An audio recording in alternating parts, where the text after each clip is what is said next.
Hello friends, welcome on my channel psychology world. और यहाँ हम बात कर रहे हैं एंटी साइकोलॉजी की। और यहाँ हमारा second unit research methodology and stats, इसके टॉपिक्स हम यहाँ पे कवर कर रहे हैं। हमारी लास्ट वीडियो में हमने बात की थी डिस्पर्जन के बारे में, हमने डेविएशन के बारे में समझा था और इसके मेजरमेंट को भी हमने देखा था, जिसके अंतर्गत हमने क्यूडी की बात की थी, क्वार्टाइल डेविएशन की बात की थी। और आज की इस वीडियो में हम एवरेज डेविएशन की बात करेंगे, जो कि डेविएशन की के मेज़रमेंट का सेकंड मेज़रमेंट कहलाता है। और उससे पहले हम यहाँ पे थोड़ा सा ब्रीफ कर लेते हैं कि प्रीवियस वीडियो में हमने क्या क्या चीज़ें हमने समझी थी। तो प्रीवियस वीडियोस में हमने सबसे पहले तो विचलनशीलता के बारे में हमने समझा था कि व्हाट इज़ वेरिएबिलिटी और व्हाट इज़ डेविएशन, और इसके मीनिंग को हमने समझा था। साथ ही साथ में हमने इसके कुछ डेफिनेशंस को भी हमने समझे थे। इसके बाद इसमें हमने 3 से 4 डेफिनेशंस की चर्चा की थी। इसके बाद हमने इसके मेज़रमेंट के बारे में हमने पढ़ा था कि इसके कौन कौन से मेज़रमेंट है, जिसके अंतर्गत हमने देखा था कि इसमें quartile deviation, average deviation and standard deviation को हमें पढ़ना है। वैसे तो रेंज भी है, but range is very simple. Range आप जानते हो कि किसी भी नंबर का जो मिनिमम होता है और जो मैक्सिमम होता है उसको जब माइनस कर दिया जाता है तो वो रेंज वो निकल के आ जाता है। तो range is very simple. Quartile deviation की हमने लास्ट वीडियो में हमने चर्चा की थी कि क्वार्टाइल डेविएशन क्या है, और साथ ही हमने इसके कुछ डेफिनेशंस को भी हमने देखा हुआ था।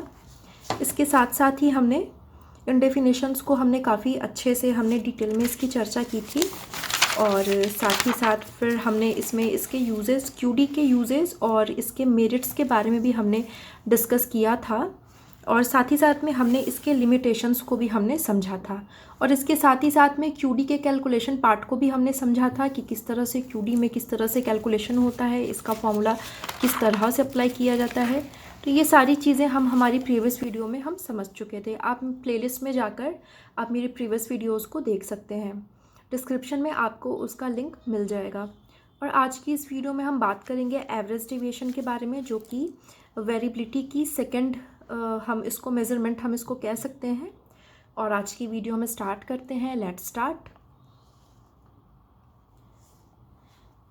एवरेज डेविएशन ये क्या होता है? जैसा कि हमें नाम से ही पता चल रहा है, ये एक तरह का एवरेज हमें बतलाता है।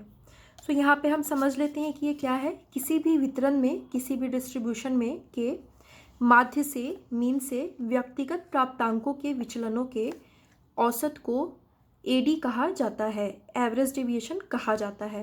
और साथ ही आपको याद रखना है कि इसको एमडी भी कहते हैं, इसको मीन डेविएशन भी कहा जाता है। ये बहुत इंपॉर्टेंट पॉइंट है, एग्जाम में ये आ सकता है एमडी के बारे में। एमडी का मतलब होता है मीन डेविएशन, और यह विचलनशीलता की माप की ही एक विधि है, और इसको इस तरह से कुछ डिफाइन किया गया है। सबसे पहले तो हम डेफिनेशन देखते हैं रेबर एंड रेबर की। रेबर एंड रेबर कहते हैं average deviation refers to the arithmetic mean of the differences between each score and the mean. Means ये जो एवरेज डेविएशन है वो क्या बतलाता है, तो किसी भी डिस्ट्रीब्यूशन की हम बात करें तो वहाँ पे व्यक्तिगत प्राप्तांकों, मीन्स जो बिल्कुल एक एक जो वहाँ पर स्कोर होता है उसके विचलनों के एवरेज को ये बतलाता है। आगे हम देखते हैं इंग्लिश एंड इंग्लिश इसको किस तरह से डिफाइन करते हैं। इंग्लिश एंड इंग्लिश ने भी इसी तरह से इसको डिफाइन किया हुआ है कि average deviation is the arithmetic mean of the differences from the mean of each value in a series. किसी भी डिस्ट्रीब्यूशन के एक एक वैल्यू से जब हम उसका डेविएशन निकालते हैं तो उसके एवरेज को हम एवरेज डेविएशन या मीन डेविएशन कहते हैं। आगे गैरेट भी इसको इसी अर्थ में डिफाइन करते हैं, और गैरेट कहते हैं औसत विचलन श्रृंखला के सभी अलग अलग प्राप्तांकों के माध्य से विचलनों का माध्य है। मीन्स यहाँ पे हम जितने भी डेफिनेशंस हम देखेंगे वहाँ पर हम देखते हैं कि सभी साइंटिस्ट ने, सभी स्कॉलर्स ने एक ही तरह से इसको डिफाइन किया हुआ है। आगे एक और डेफिनेशन दी गई है, क्लार्क की डेफिनेशन, जो कि इन्होंने 2007 में दी थी। क्लार्क कहते हैं एवरेज डेविएशन, औसत विचलन का अर्थ किसी वितरण में माध्य या माध्यिका से प्राप्तांकों के विचलनों के औसत परिणाम से है, जिसमें विचलनों के चिन्ह की उपेक्षा कर दी जाती है। मीन्स यहाँ पे हम इसको जब कैलकुलेट करेंगे तब हमें ये और ज़्यादा क्लियर हो जाएगा कि यहाँ पे प्लस और माइनस में भी हो सकता है, लेकिन जब फाइनली हमें जब एडी हम निकाल लेते हैं तो वहाँ पर प्लस और माइनस साइन का कोई भी वहाँ पर इम्पोर्टेंस नहीं रह जाता है। सो आगे हम देखते हैं।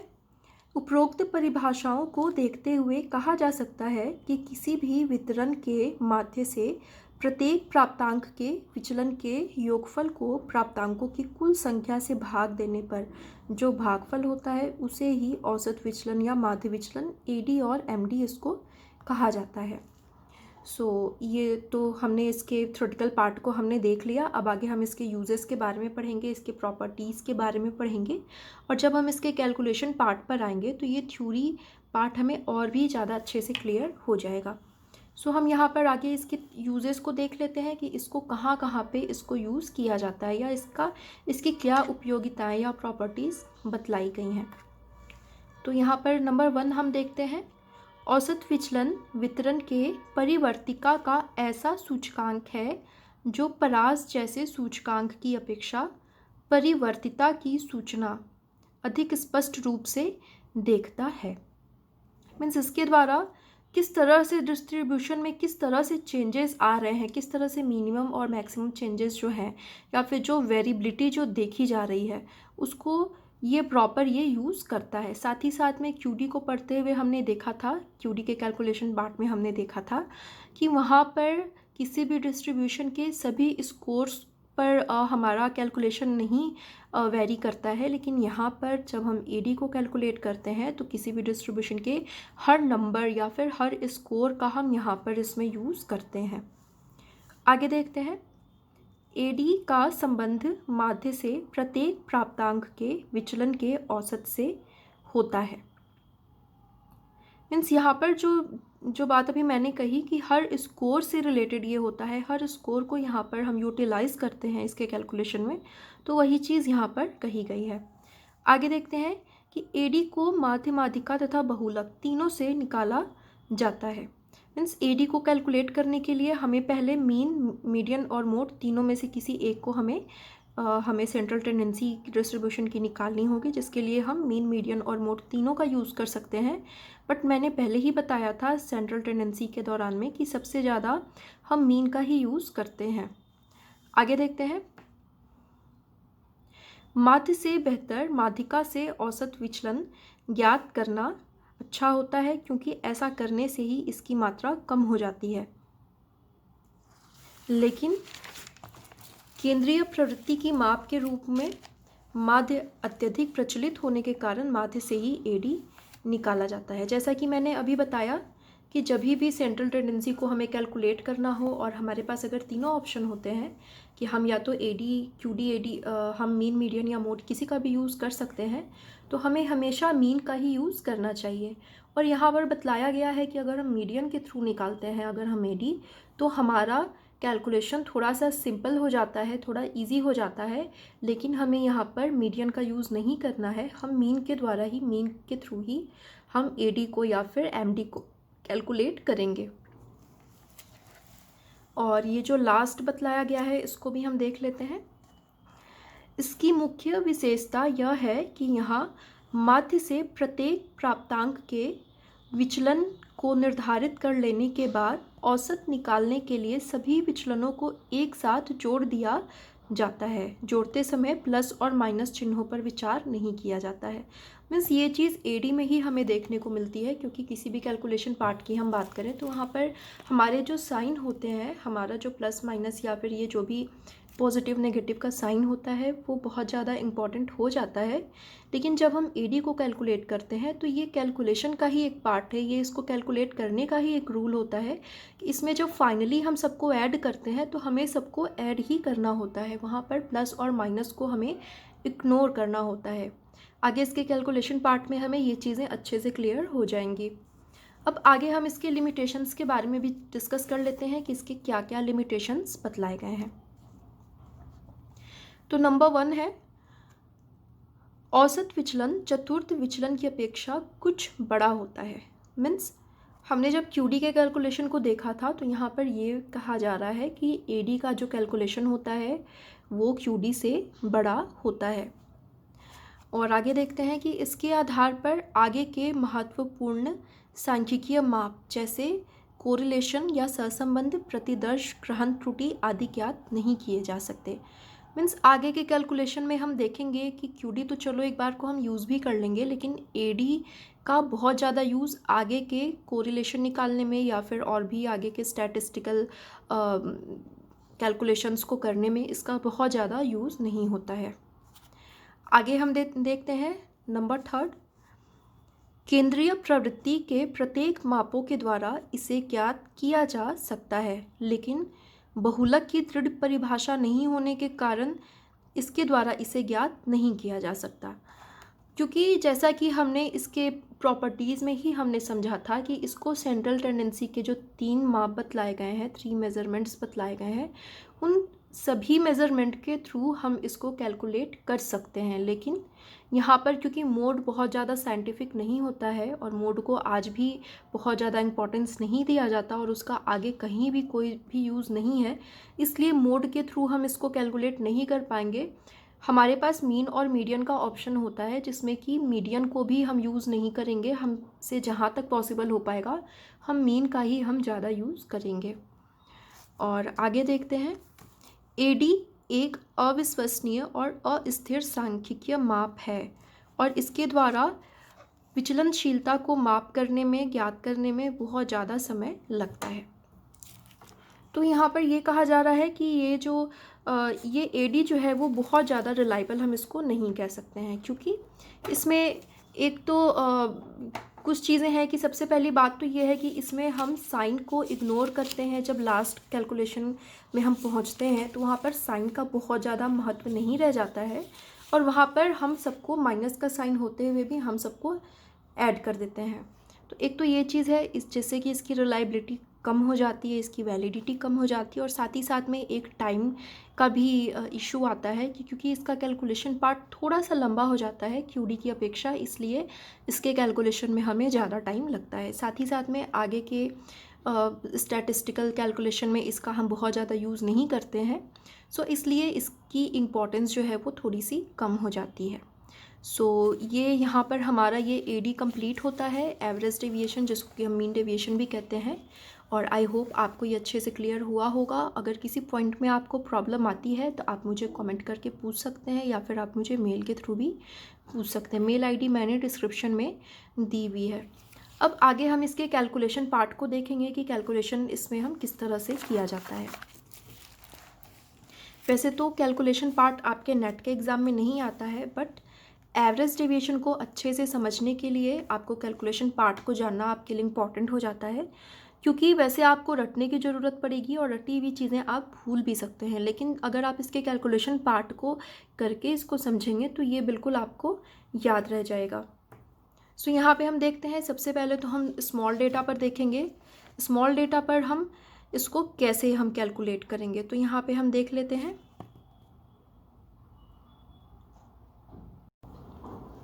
तो इसको बहुत ही ध्यान से देखिएगा। ये स्मॉल डेटाज हमारे पास हैं। यहाँ पर हम देखते हैं कि हमारे पास कुछ स्कोर्स यहाँ पर दिए हुए हैं।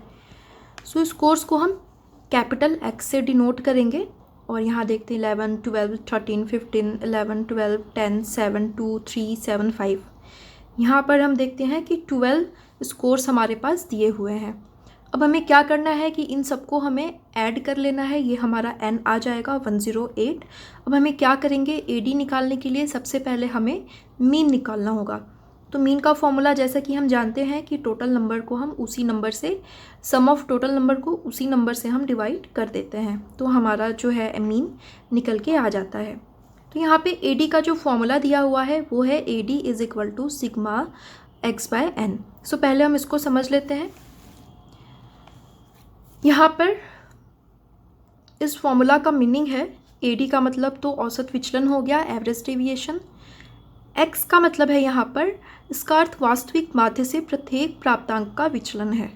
इसके बाद में हम इसका अर्थ देखते हैं। इसका अर्थ है यहाँ पर विचलनों को जोड़ते समय हमें प्लस और माइनस को ध्यान नहीं देना है। सिग्मा का मतलब हम जानते हैं कि एडिशन को ये दर्शाता है। तो सबसे पहले हम यहाँ पे क्या करेंगे कि सबसे पहले हमने यहाँ पर मीन निकाल लिया है। तो मीन को जब हमने निकाला, यहाँ पर हमने मीन निकाला हुआ है सिग्मा एक्स बाय एन, तो ये हमारा मीन निकल कर 9 आ जाता है।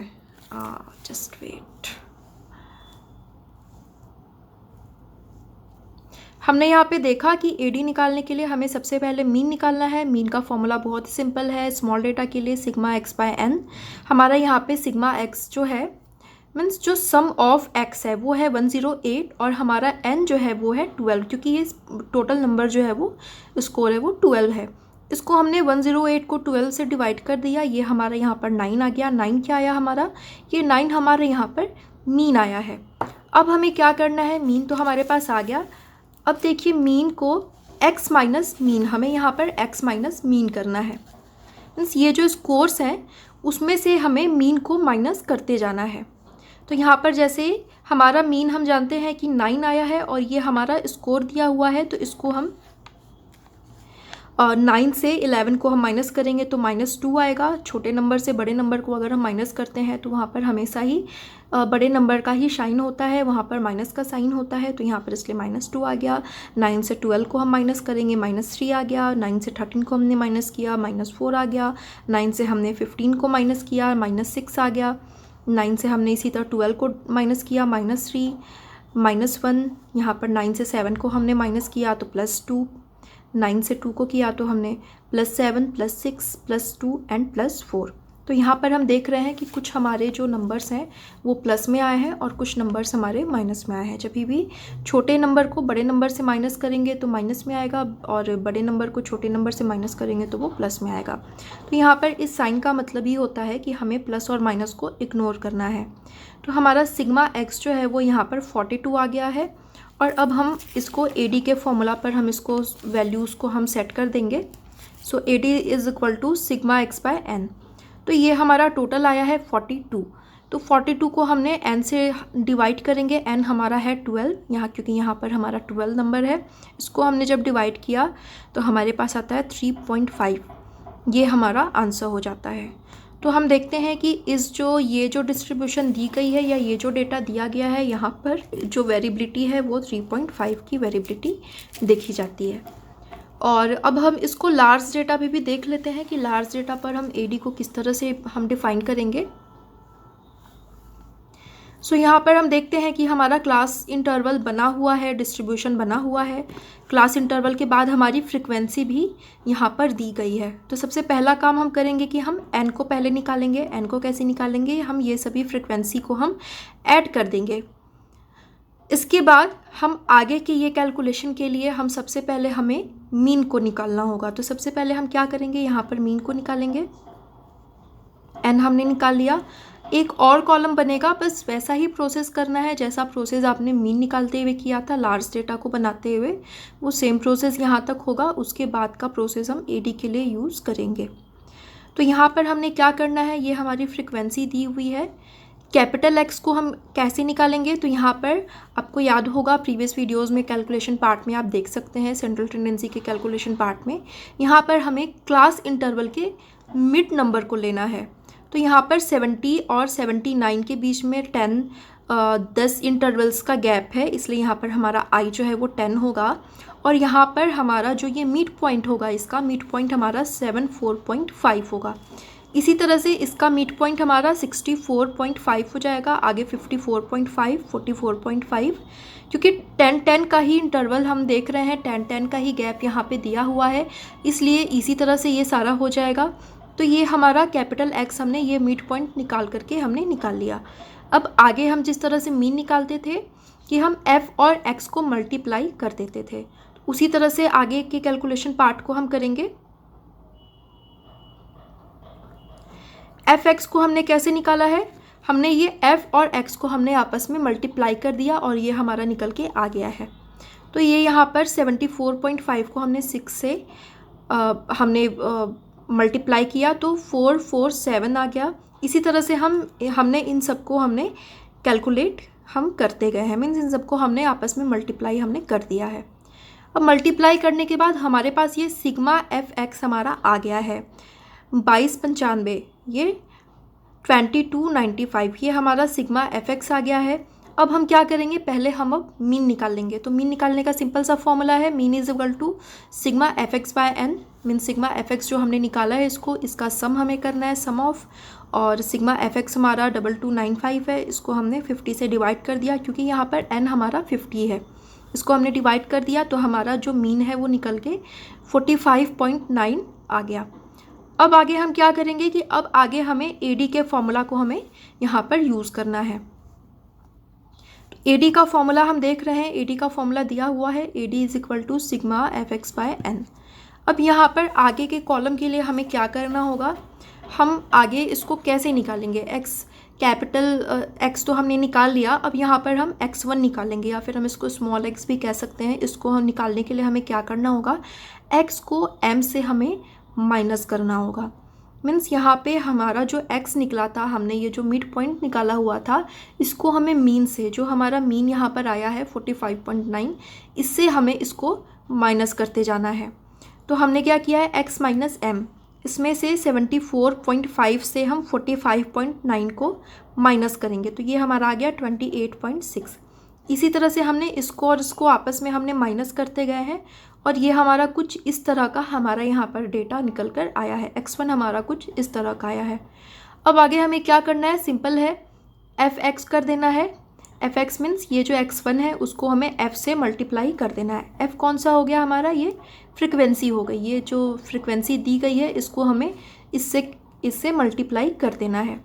तो इन दोनों को जब हमने आपस में मल्टीप्लाई किया तो कुछ इस तरह का डेटा हमारे सामने आया। और इसमें हमें यहाँ पर याद रखना है कि प्लस और माइनस के साइन पर हमें फोकस नहीं करना है। आगे हमने इसको सम ऑफ कर दिया, सिग्मा एफ एक्स हमने कर दिया, ये हमारा आ गया 741.2।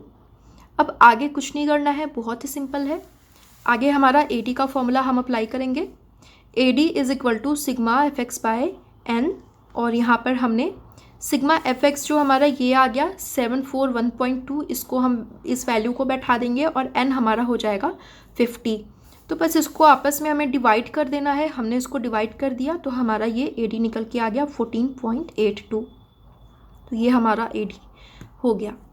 तो ये हमने देखा कि ये कैलकुलेशन भी बहुत सिंपल है, और क्योंकि हमने इसके थ्योरेटिकल पार्ट में ही हमने पढ़ा था कि इसको कैलकुलेट करने के लिए हमें मीन को भी कैलकुलेट करना होगा। तो मीन को भी पहले इसमें हमने मीन को कैलकुलेट किया है, इसके लार्ज डेटा को निकालने में भी हम सेम प्रोसेस करेंगे और स्मॉल डेटा को भी निकालने में हम सेम प्रोसेस करेंगे। मीन तक तो हमें बिल्कुल उसी तरह से कैलकुलेट करना है।